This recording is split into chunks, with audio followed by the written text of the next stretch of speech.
जय श्री गणेश दोस्तों, स्वागत है आपका अपने YouTube चैनल संस्कृत धारा में। और मैं हूं एमडी शास्त्री। और आज हम पढ़ने वाले यहाँ पर कुछ बच्चों की रिक्वायरमेंट है, उसी के माध्यम से मैं आपको यहाँ पर बताने वाला हूं तत्पुरुष समास। कौन सा समास? तत्पुरुष समास।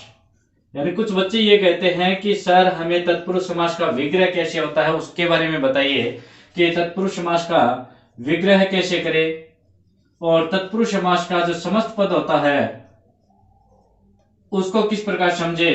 इन सभी चीजों को हमें एकदम गौर से और याद रख करके ध्यान से देखना है। अब हम ये देखेंगे कि तत्पुरुष समास है वो क्या है। सबसे पहले तो ये समझना जरूरी होगा कि तत्पुरुष समास क्या है और क्या इसके बारे में हम जान सकते हैं।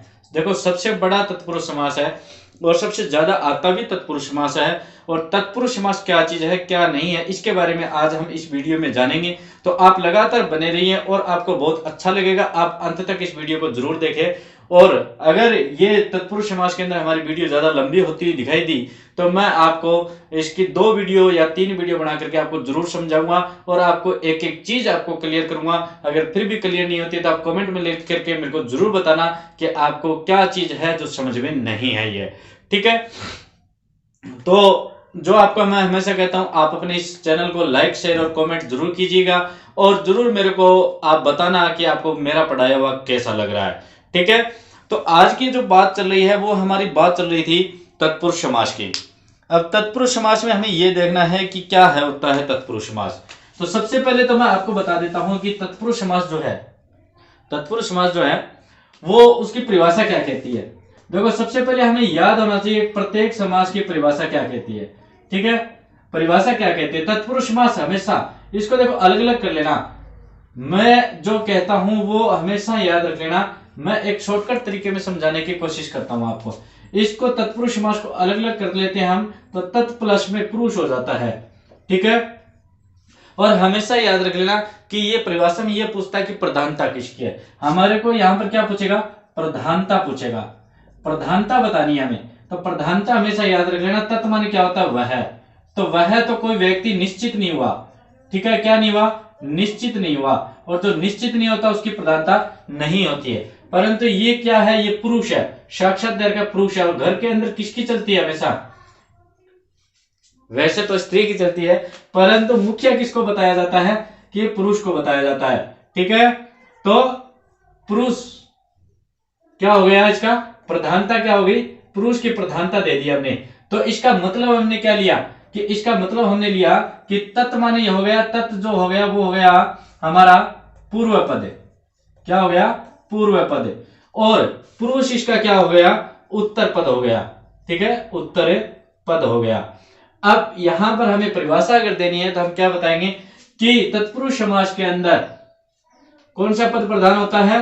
उत्तर पद प्रधान होता है। तो आपको सिंपल सी भाषा में समझ में आई बात कि हमें केवल इसी के नाम से ही हमें याद रखना है, हमें अलग से कोई परिभाषा याद नहीं रखनी है।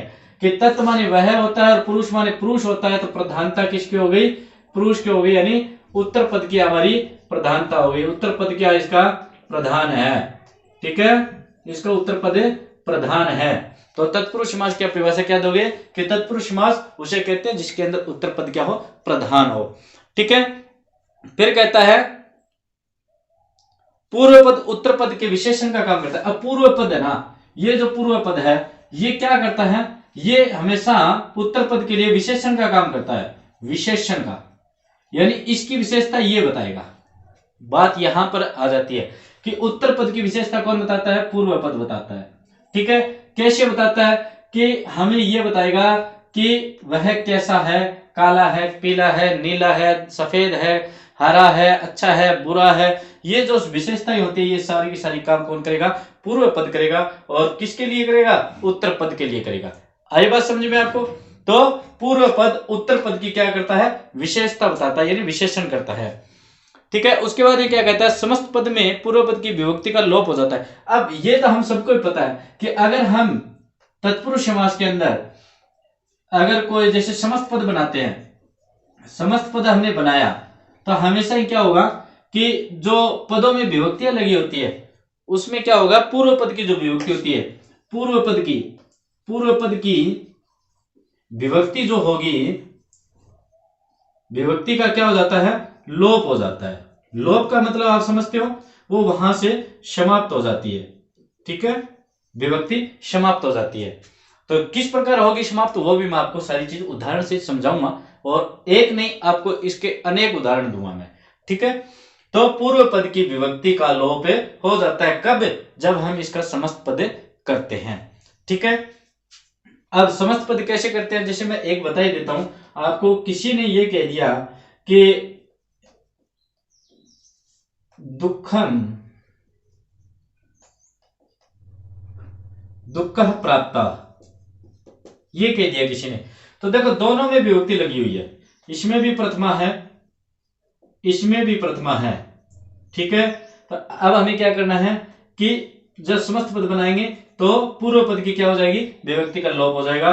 क्या हो जाएगा, दुख प्राप्त, दुख जिसको प्राप्त हो। ठीक है, अब जिसको प्राप्त हो इसका क्या कहते हैं हम, तो हमेशा याद रख लेना तत्पुरुष समास का जो काम होता है ना, वो काम होता है भूतकाल के लिए ज्यादा होता है, भूतकाल के लिए इसका प्रयोग ज्यादा किया जाता है, भूतकाल के लिए ही तत्पुरुष समास को काम में लिया जाता है। ठीक है, ये बात हमारी क्लियर हुई है आपकी, तो आगे चले, तो आपकी बात क्लियर हो गई तत्पुरुष समास। ठीक है, इसकी परिभाषा क्या कहती है, तत्पुरुष समास में उत्तर पद प्रधान होता है, पूर्व पद उत्तर पद की विशेषता बतलाता है, यानी विशेषण करता है, और जब इसका समस्त पद बनाएंगे तो पूर्व पद की क्या हो जाती है, विभक्ति का लोप हो जाता है।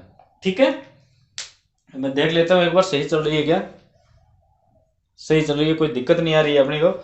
तो मैं छोटा सा एक डेस्टर का रूप लेके आया था,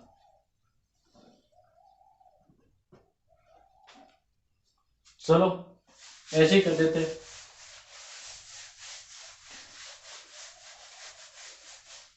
सुविधा कम है, हंसना मत। ठीक है, तत्पुरुष समास। अब तत्पुरुष समास जो है, इस तत्पुरुष समास में हमें क्या करना है, अब आगे क्या बताता है ये, तत्पुरुष समास के भेद कितने हैं। ठीक है, हमें तत्पुरुष समास के भेद,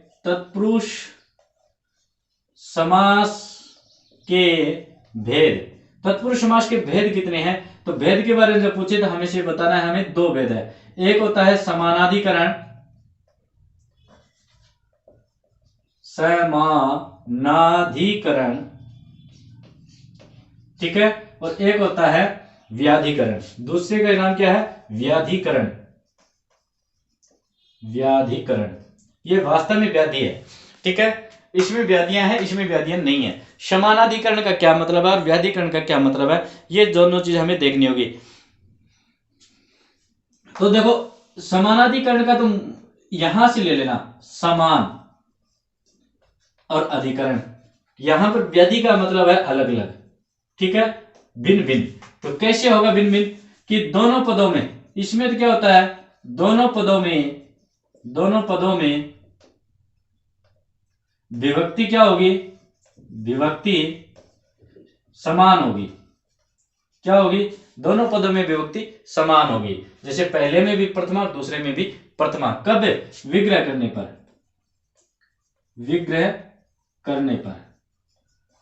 ठीक है, इसमें क्या होगी, व्यधिकरण क्या है, कि व्यधिकरण में अलग अलग विभक्ति होगी, अलग अलग विभक्ति होगी। अलग अलग विभक्ति क्यों होती है, तो याद रखना व्यधिकरण जो है वो 6 प्रकार का होता है, 6 प्रकार का होता है, 6 प्रकार का होता है। तो व्यधिकरण है वो 6 प्रकार का होता है, उसको हम जानेंगे कि व्यधिकरण 6 प्रकार का क्यों होता है। ठीक है,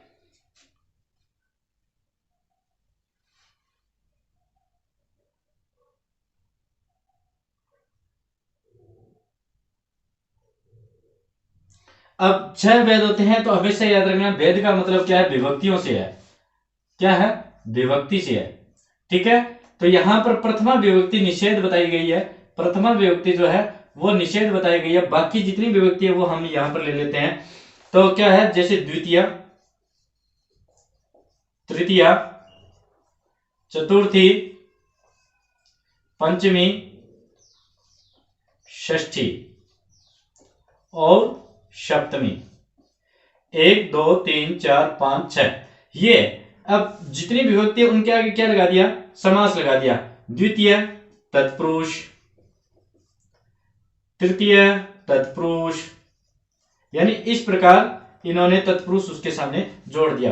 तो ये प्रथम द्वितीय तत्पुरुष, तृतीय तत्पुरुष, चतुर्थ तत्पुरुष, पंचमी तत्पुरुष, षष्ठी तत्पुरुष, सप्तम तत्पुरुष, इस प्रकार ये 6 प्रकार के इसके भेद बना दिए गए और इसके अंदर ऐसा कोई भेद नहीं होता है।